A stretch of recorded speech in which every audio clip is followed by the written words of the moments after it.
Kumusta sa inyong lahat mga kaibigan? Ngayon, ipapakita ko paano gumawa ng GIF sa Photoshop. Una, i-download ang mga frame o GIF na kailangan natin. Ito ang mga frame ko. I-download o i-cut ang GIF sa mga frame. Bakit kailangan natin ng mga frame? Buksan ang Photoshop. Kailangan nating mag-upload ng mga file at script. Buksan natin. Hanapin ang mga file. Mag-upload lang ako ng ilang frame. I-click ang OK. Hintayin mag-load lahat. Pag naka-load na lahat, i-click ang window. I-click ang timeline dito. Dapat ganito ang itsura. I-click ang gumawa ng animation. I-click. Sunod, i-click ang tatlong linya. I-click gumawa ng bagong frame. I-click make frame from layouts. Piliin dito ang haba ng bawat frame.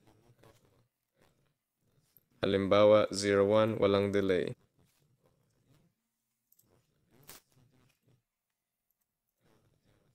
Heto na ang ating GIF. I-save bilang GIF. I-click File, Export, Save for Web.